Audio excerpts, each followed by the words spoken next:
नमस्कार साथियों, जैसा कि आप सभी को अवगत ही होगा कि आज अपने जो बीएसटीसी ने एनसीटी को चैलेंज कर रखा था उसको लेकर फैसला आया है। क्या फैसला रहा और क्या क्या हुआ उसको लेके मैं आपको पूरी बातें डिटेल से अवगत करवाऊंगा और क्या कमी रही क्या नहीं रही वो भी सारी बातें आपको अवगत करवाई जाएगी यहाँ पे। और आगे की रणनीति हमारी क्या रहेगी क्या नहीं रहेगी और क्या हो सकता है फ्यूचर में, बीएडधारी शामिल होंगे भी या नहीं होंगे, आगे किसकी कमी रही किसकी नहीं रही और जो भी है वो सारी चीज़ें मैं आपको अवगत करवा दूंगा। अभी क्या जजमेंट दिया गया है वो जजमेंट भी आपको मैं अभी क्लियर करवाऊंगा कि क्या जजमेंट दिया गया है और किसकी कमी रही यहाँ पे और किसकी नहीं रही, वो भी आपको सारी चीज़ें अवगत करवा रहा हूँ।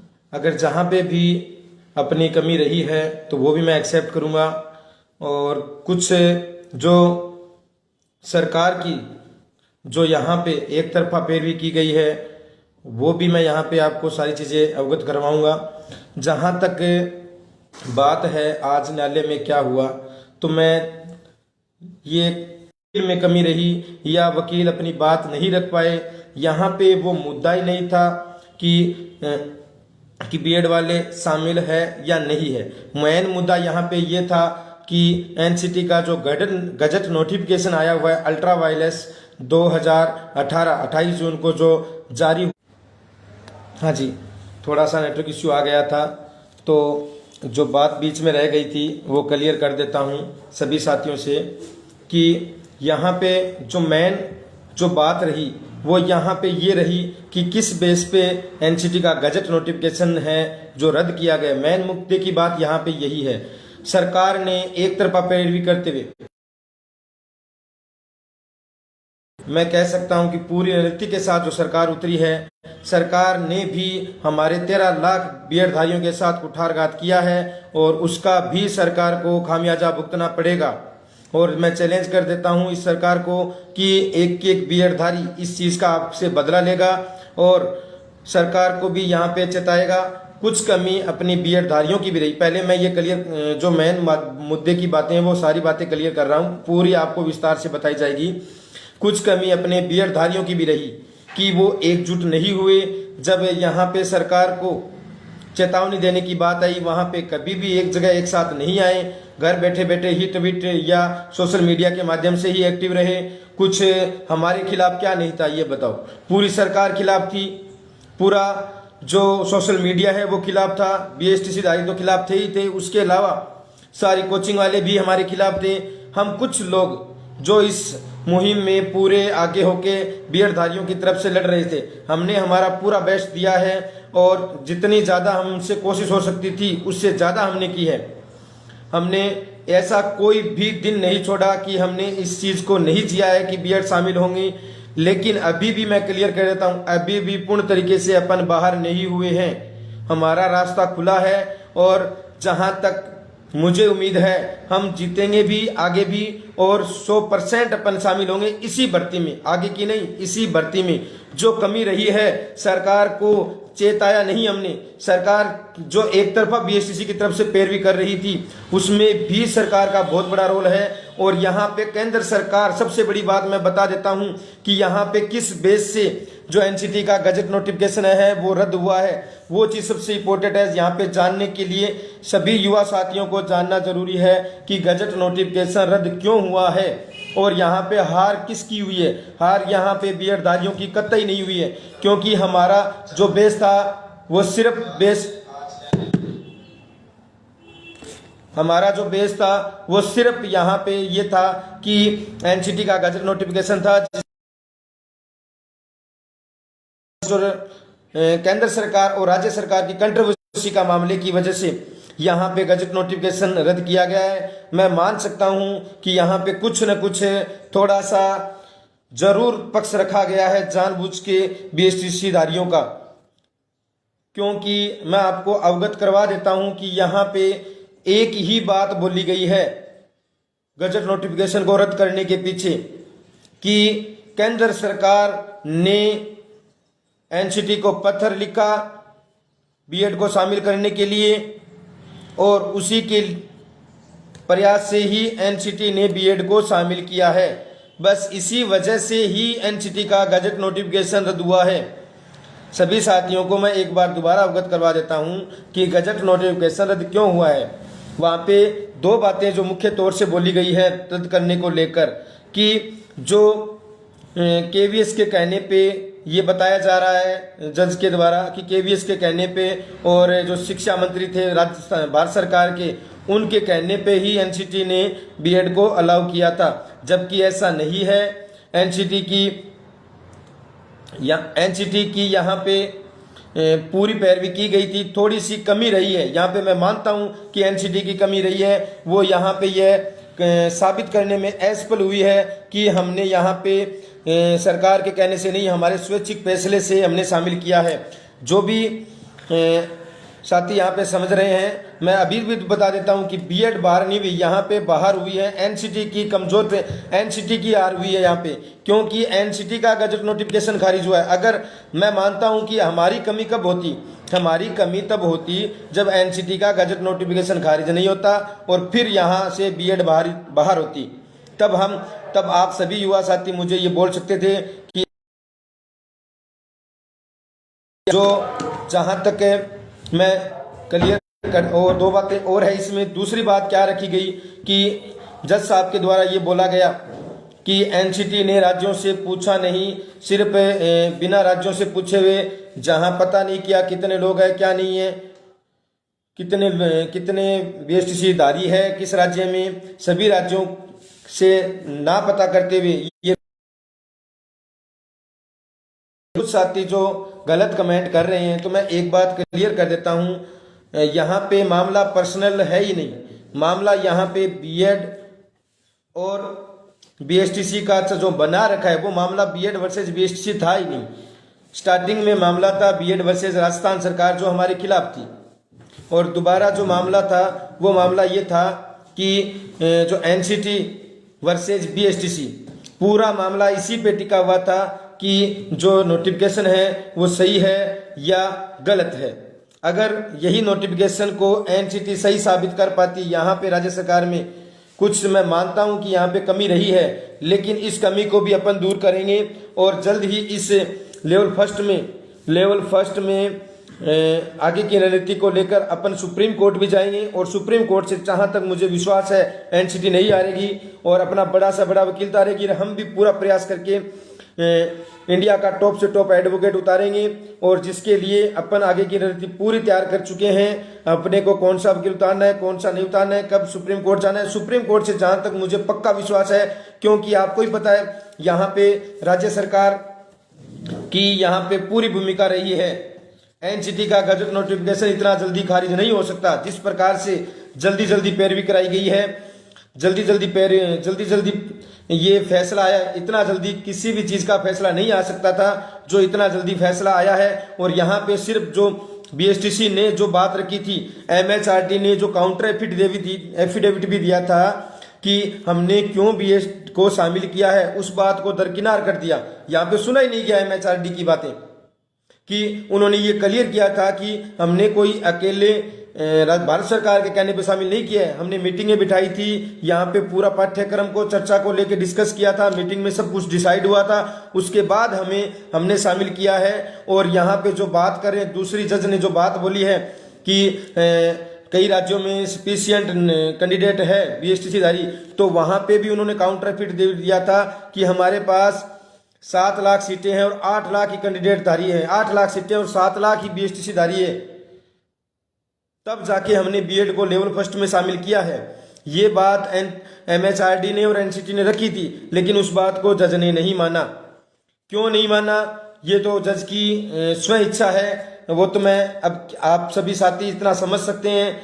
जो पूरी बात थी जो मैं बता रहा हूं, यहाँ पे बीएड धारी ने अपनी तरफ से कोई कमी नहीं छोड़ी, टॉप से टॉप एडवोकेट उतारे थे और पूरे संतुष्ट जनक जवाब दिए गए थे, एक एक चीज क्लियर की गई थी। लेकिन लास्ट में जो जज ने बोला था कि यहाँ पे मुद्दा सिर्फ यही है कि जो गजट नोटिफिकेशन है 2018 का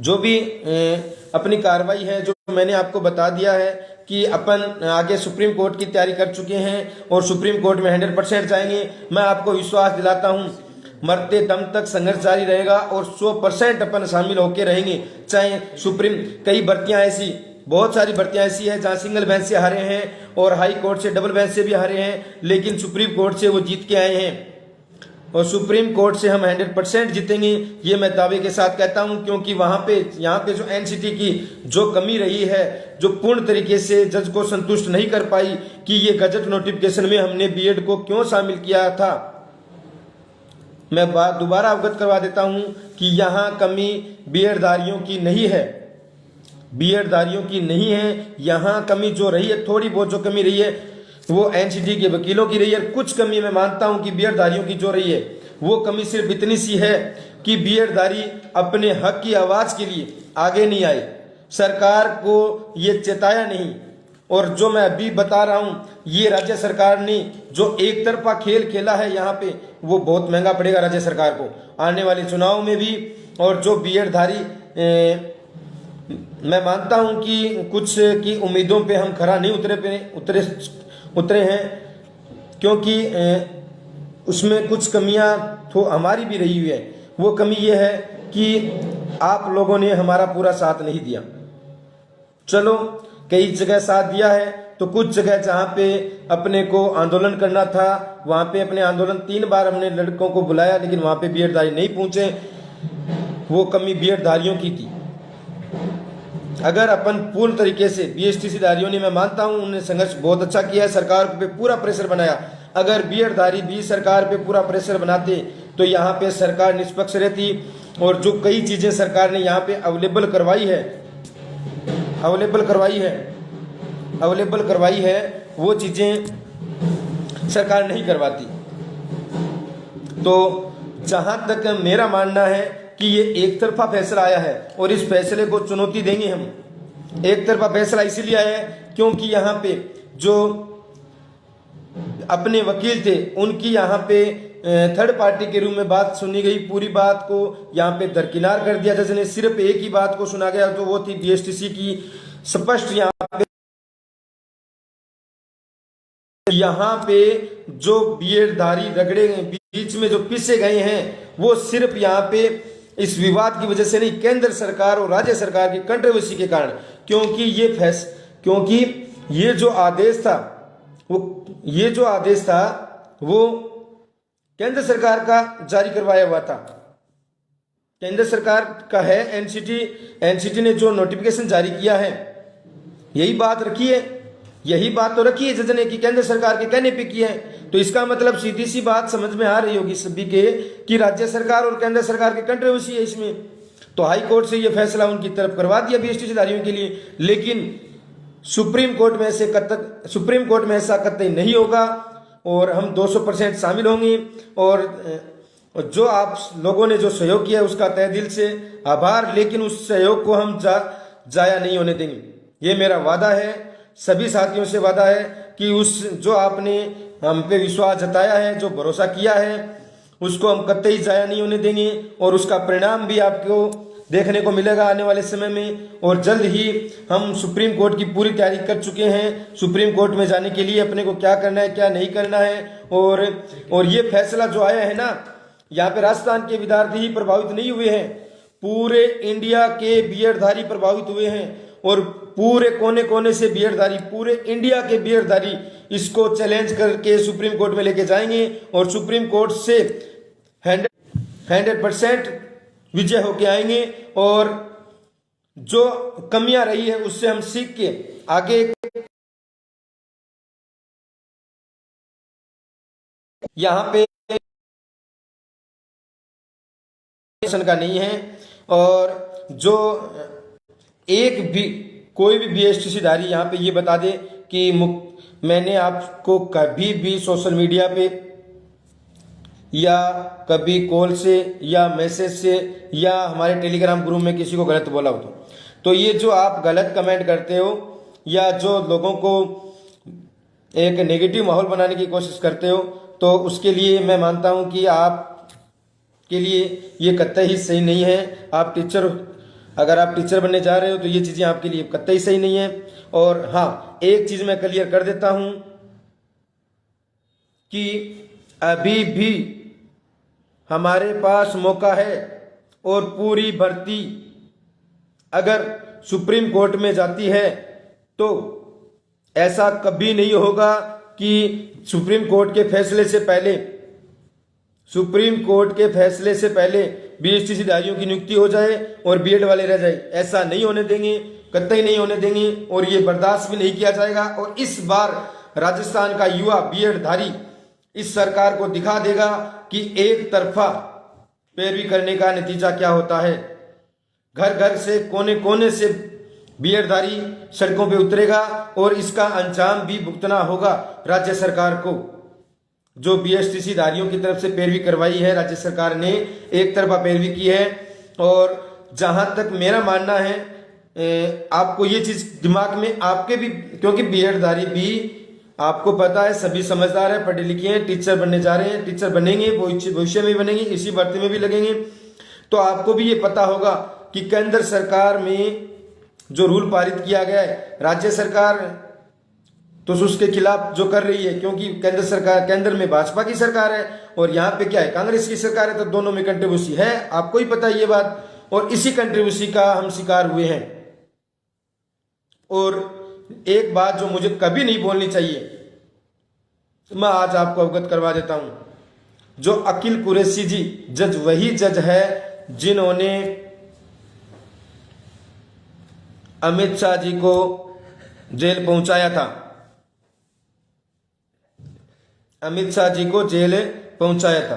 वो भी कंट्रोवर्सी हो सकती है। तो हो सकता है, मैं संभावना प्रकट कर सकता हूं, मैं किसी पे ब्लेम नहीं कर रहा हूं, न ही मैं न्यायालय के फैसले का विरोध कर रहा हूं। यहाँ पे मैं सिर्फ इतना जता रहा हूं कि कहीं ना कहीं यहाँ पे कुछ पूरे तथ्यों को जानने में कमी रही है। जो एमएचआरडी ने पूरा यहाँ पे रिप्लाई पेश किया था, एक एक चीज बताई थी कि हमने बीएड को क्यों शामिल किया है, उन बातों को दरकिनार किया है। उस बातों को दरकिनार किया है तो इसका मतलब आप समझ सकते हैं कि एमएचआरडी के वकील की यहाँ पे सुनी नहीं गई।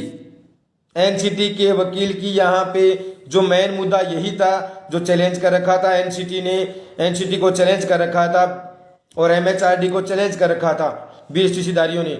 एनसीटी के वकील यहाँ पे पूर्ण तरीके से क्लैरिफाई नहीं कर पाए कि हमने बीएड को क्यों शामिल किया था। बस इसी वजह से ये अल्ट्रा वायरस खारिज किया गया है। लेकिन ऐसा कतई नहीं है कि ये सुप्रीम कोर्ट से भी खारिज हो गया। हमारे पास आगे जाने का ऑफर है तो हम 100% जाएंगे और वहां से मैं आशा करता हूं कि अगर एक रास्ता खुलता है तो दूसरा रास्ता भी खुल जाता, एक रास्ता बंद होता है तो दूसरा रास्ता खुल जाता है। और जो कमी रही है उस कमियों को हम देखेंगे, विचार करेंगे और उन कमियों को दूर करेंगे और पूर्ण जोर तरीके से इस बार जीत के आएंगे। ये हमारा वादा है। आपकी मेहनत, खून पसीने की मेहनत को जाया नहीं जाने देंगे। और शाम को असलम जी बाकी बातें आपको आके लाइव बता देंगे। और शाम को जो भी बातें रही, असलम जी आपको पूरी, हमारे जो भी साथी हैं, ऐसा नहीं है, जितने भी बीएड धारी है, जो हमारी टीम के मेंबर थे, सभी ने बहुत दिन रात मेहनत की है इस चीज को, क्योंकि सभी का सिलेक्शन हो रहा था, सभी का। मेरा खुद का भी अगर यहाँ पे अपन बैठते तो मेरा सिलेक्शन होता। मैं मेरे सिलेक्शन के लिए कर रहा था, महेश जी अपने सिलेक्शन के लिए कर रहे थे, देवेश जी अपने सिलेक्शन के लिए कर रहे थे, जितने भी सारे साथी जुड़े हुए हैं यहाँ पे हमारे साथ, सबका सिलेक्शन होता है यहाँ पे। और जो लोग यहाँ पे बोल रहे थे कि ऐसा नहीं हो सकता, तो मैं अभी भी कहता हूं, अगर ये नोटिफिकेशन जारी रहता तो हम 100% विजयी होते यहाँ पे। जो कमी रही है, आपको ही पता है कि एनसीटी का गजट नोटिफिकेशन खारिज हुआ है और एनसीटी के गजट नोटिफिकेशन की वजह से ही बीएड धारी बाहर हुए हैं, ना कि एनसीटी का गजट नोटिफिकेशन रहने के बावजूद बाहर हुए। ये बात आप समझ जाएं, मेरे हिसाब से आप समझ गए होंगे, आप सभी समझदार हैं, तो आप भी समझ सकते हैं कि यहाँ पे क्या कमी रही, क्या नहीं रही। बाकी अगर कोई भी किसी भी भाई को मेरे द्वारा कहे हुए कुछ कमी लगी है तो मैं सभी से माफ़ी चाहता हूं, लेकिन ऐसा कतई नहीं है कि हमने हार स्वीकार कर ली है। हम हारे नहीं हैं, हम हारे कतई नहीं है। पहले ही बता देता हूं सभी साथियों को, हम हारे नहीं हैं। हमारे पास रास्ते खुले हैं और हम वहां पे जी जान से पूरी मेहनत करेंगे और पूरी जान न्यौछावर करके वहां पे जीत के आएंगे। पूरा जोर लगा देंगे। और जो भी यहाँ पे कुछ लोगों को लग रहा है कि कुछ नहीं हो सकता, तो मैं दावे के साथ कह सकता हूं कि बहुत सी भर्तियां ऐसी हैं जहां पे सिंगल मैच और डबल मैच से हारे हैं लेकिन सुप्रीम कोर्ट में जीत के आए हैं। तो यहाँ पे अगर हम हाई कोर्ट में हारे हैं तो सुप्रीम कोर्ट से मैं अवश्य विश्वास दिलाता हूं सभी 4 भर्ती आएगी और सभी बीएड धारियों का सिलेक्शन होगा। उसमें जिस प्रकार एडिशनल वाले शामिल है, सिंगल मैच में हारे हैं, डबल मैच में हारे हैं, लेकिन उनकी भर्ती पे स्टे आया हुआ है। सॉरी, उन बातें आपको शाम को असलम जी लाइव आके अवगत करवा देंगे। 2 मिनट हमारे साथी महेश जी है, आपको कुछ कहना चाहते हैं? नहीं।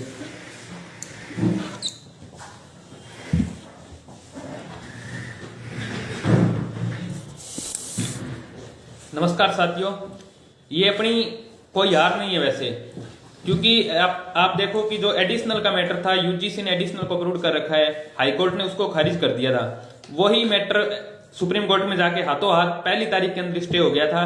तो अब तो अपनी टीम और मजबूत हुई है। यूपी के जो 69,000 शिक्षक है उनके मतलब उनकी टीम के फोन आ गए, बिहार से जिनकी बीएड वालों को ज्वाइनिंग हुई उनके फोन आ गए, केवीएस वाले। अब तो पूरा इंडिया के बीएड धारी मिलकर इस केस को अपने सुप्रीम कोर्ट में लड़ेंगे और जल्द से जल्द इस पे अपने विजय पाएंगे। और एनसीटी गाइडलाइन 28 जून 2018 की है ना, वो इलिजिबल रहेगी, क्योंकि एनसीटी भी हमने एनसीटी के जो एडवोकेट थे जो हाईकोर्ट में उनसे भी राय ली, तो उन्होंने कहा कि हम भी इस मामले को लेकर सुप्रीम कोर्ट में चैलेंज करेंगे।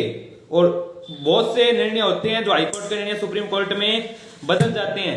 हाल ही में ताजा है एडिशनल वाला मैटर, जो एडिशनल को अलाउड नहीं किया था हाईकोर्ट ने, उस मैटर पे 1 तारीख के अंदर ही स्टे आ गया है।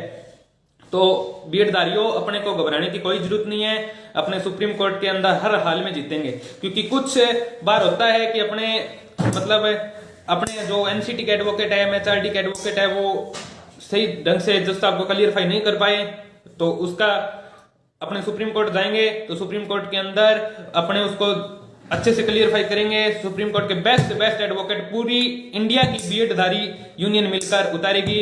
अभी मेरी हाल ही में भानुजी से यादव जो यूपी से है, जो बीएड का संघर्षशील मोर्चा के अध्यक्ष है, उनसे बात हुई है। उन्होंने कहा आपको घबराने की कोई जरूरत नहीं है, तो ये एनसीटी गाइडलाइन 10 साल तक कहीं नहीं जाने वाली। बीएसटीसी वाले भाइयों, ज्यादा खुश होने की जरूरत नहीं है, ये एनसीटी की गाइडलाइन 10 साल तक कहीं नहीं जाने वाली। ये एनसीटी की गाइडलाइन रहेगी और बीएड एलिजिबल रहेगी। जल्दी सुप्रीम कोर्ट से आपको खुशखबरी मिलने वाली है। तो बीएड भाइयों, आपको निराश होने की कोई आवश्यकता नहीं है, हम अंतिम सांस तक इसके लिए लड़ेंगे। धन्यवाद। और जो भी भाई यहाँ पे किसी को आहत हुई है कि अपन बाहर हो गए, मैं पहले भी अवगत करवा देता हूं, अपन कतई बाहर नहीं हुए हैं, कतई बाहर नहीं हुए हैं। और जो सुप्रीम कोर्ट में मैंने अभी मेरे साथी महेश जी ने बताया कि यूपी में जो साथी थे बीएडधारी जो केस जीत के आए थे सुप्रीम कोर्ट में, उनसे भी बात हो गई है। बिहार में जो साथी केस जीते थे प्राथमिकता का और जिनकी नियुक्ति अभी पेंडिंग थी, उनसे भी बात हो गई है। पूरे जितने भी इंडिया से, चाहे वो पंजाब के लोग साथी हो, चाहे वो हिमाचल के साथी हो, सभी से हमारी बात हो चुकी है। उन्होंने बोला है कि हम सभी को एक साथ एकजुट होके सुप्रीम कोर्ट में पूरे पुरजोर तरीके से पैरवी करानी है, ताकि ये जो यहाँ पे हाई कोर्ट में 2018 का गजट नोटिफिकेशन खारिज हुआ है, मैं पहले ही अवगत करवा देता हूं, ये सुप्रीम कोर्ट से कतई खारिज नहीं होगा, जो जारी रहेगा 10 साल तक खारिज नहीं होगा। और सुप्रीम कोर्ट से ये नोटिफिकेशन जारी रहेगा और जारी रहने के जैसे ही जारी होगा दोबारा जैसे ही इस पे स्टे आएगा, स्टे आते ही आप सभी लागू हो जाओगे। इस फैसले के खिलाफ जैसे ही स्टे आता है सुप्रीम कोर्ट में, आप सभी बीएड धारी लागू हो जाओगे, ये मेरा वादा है आपसे। तो हम पूरी तैयारी कर चुके हैं और पहले ही स्टे में सारे बीएड धारी लागू हो जाएंगे पूरे इंडिया की। और ये जो याचिका लगाई गई थी एनसीटी की नोटिफिकेशन को खारिज करने के लिए, जो खारिज हुआ है नोटिफिकेशन हाई कोर्ट में, वो सुप्रीम कोर्ट में रद्द हो जाएगा। जो फैसला आया है हाई कोर्ट का, सुप्रीम कोर्ट में पक्का रद्द हो जाएगा और पहले ही स्टे में सारे के सारे बीएड धारी लागू हो जाएंगे। और मेरा वादा है आपसे कि एक एक बीएड धारी लेवल फर्स्ट में शामिल होगा, एक एक बीएड धारी। बस अगर आप लोगों का विश्वास और भरोसा चाहिए, अगर आपका विश्वास और भरोसा आपके भाई के साथ है, असलम भाई के साथ है और मेरे साथ है, रमेश जी जो हमारे साथी जितने भी यहाँ पे जो इस मामले को देख रहे हैं, आपका भरोसा हमारे साथ है, आपकी ताकत हमारे साथ है, तो मैं भी आप सभी को गारंटी देता हूं कि आप लेवल फर्स्ट से बाहर नहीं होंगे। और ये जो फैसला आया है, इस फैसले को हम चुनौती देते हुए ये फैसला रद्द करवाएंगे और एनसीटी का नोटिफिकेशन जारी रहेगा और सारे इंडिया के बीएड धारी शामिल रहेंगे। ये मेरा आपसे वादा है, मेरी टीम का वादा है। बस आप सभी को अपना संयम रखना है, धैर्य रखना है और विश्वास जताना है आपके भाइयों पे। मैंने आपको पहले भी कहा था कि हमने ऐसा आपको पता है एक एक चीज का कि हमने कोई कसर नहीं छोड़ी। और यहाँ पे बात हमारी पैरवी की थी नहीं कि मैंने पहले ही बोला है, हमारे वकीलों ने बहुत शानदार पैरवी की थी, एक एक चीज डिफाइन की थी कि क्यों बीएड शामिल है। लेकिन यहाँ पे जो एनसीटी का जो एफिडेविट था उसको नकार दिया। उसको नकारते हुए यहाँ पे ये बोला गया है कि एनसीटी ने पूरे मामले को जांचा ही नहीं, जबकि एनसीटी खुद कह रही है कि हमने मीटिंगें की है। तो इस बात को क्लेरिफाई हम सुप्रीम कोर्ट में करेंगे कि एनसीटी ने हमें क्यों शामिल किया है। और एनसीटी खुद इस बार कमी रही है, एमएचआरडी की जो कमी रही है वो कमी इस बार नहीं रहेगी सुप्रीम कोर्ट में, और ये मेरा वादा है। और जो साथी कुछ असलम भाई साहब एक बार थोड़ा सा उनके निजी वकारी की वजह से बिजी है, लेकिन जो कुछ साथी बोल रहे हैं छिप गए, ये ऐसा कुछ नहीं है। मैंने आपको पहले ही कहा था 2:35 या 2:30 पे ये फैसला डिक्लेयर हुआ था। 2:31 या 35 पे मैंने आपको डाल दिया था कि 3 बजे लाइव रहेंगे और असलम जी शाम को आके आपको सारी बातें क्लियर कर देंगे कि आगे की क्या रणनीति है। और जो लोग जो बीएड धारी है, कुछ कमी है उनमें, वो कोई भी आगे होके आपकी आवाज उठाता है, आप उसी पे ब्लेम उठाते हो, आप उसी को टांग खींचने की, आपने कुएं के मेंढक वाली कहावत सुनी होगी, टांग खींचना बंद करो। आपके हकों के लिए लड़ रहे हैं। मेरे अकेले का मामला नहीं है, यहां पे कोई अकेला शामिल नहीं होता। अगर बीएड शामिल यहां पे अगर गजट नोटिफिकेशन खारिज नहीं होता, अगर वो लागू रहता तो मैं अकेला शामिल नहीं होता,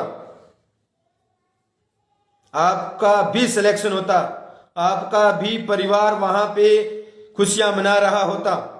लेकिन ऐसा जो कुछ समय के लिए हमारी खुशियों पे ग्रहण लगा है, वो ग्रहण भी उतरेगा और अपन शामिल भी होंगे और जो कमियां रही हैं उसको सुधार करेंगे। उसमें भी आपके साथ की आवश्यकता है।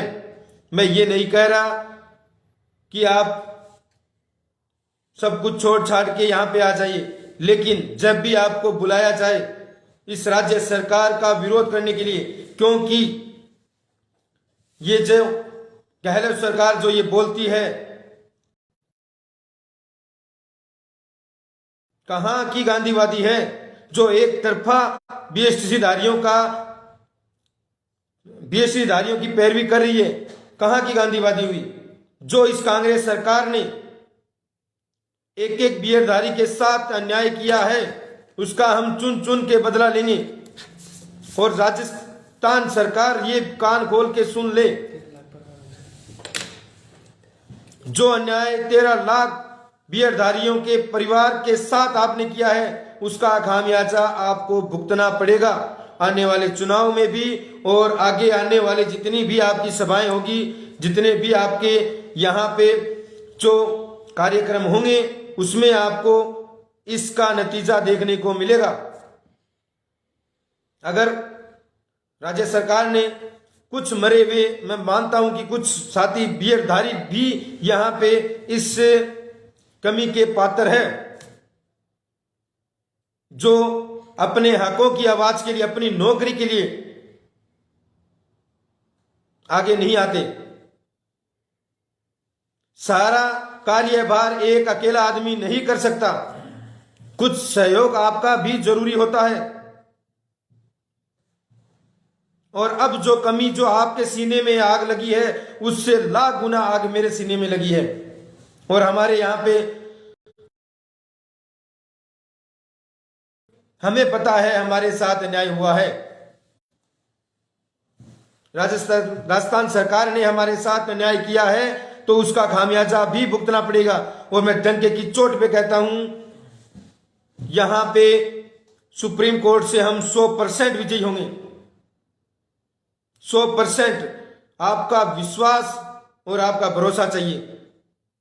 अगर आपका भरोसा, आपका विश्वास आपके भाइयों के साथ है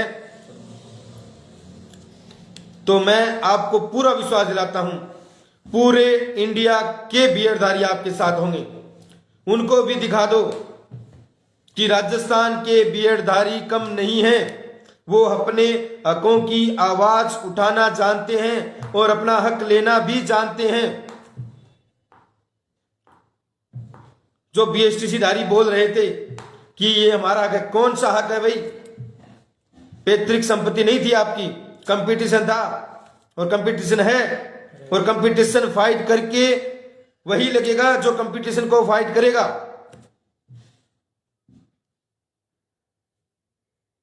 मैं मानता हूं कि आपकी एकता ने आपको राजस्थान सरकार को झुकाने का कार्य किया है। अगर यहां पे बीएडधारी एक होते तो राज्य सरकार कभी भी बीएसटीसी धारियों की पैरवी नहीं करती, कभी भी पैरवी नहीं करती। जो आज सारे साथी मुझे फोन कर रहे हैं, क्या हुआ क्या हुआ, आज सुबह से 1000 फोन आ चुके हैं। क्या कभी वो धरने पे 1000 पहुंचे? जब आपको बुलाया गया राज्य सरकार को चेताने के लिए, राज्य सरकार को जगाने के लिए कि आप एक तरफा पैरवी करना बंद करें।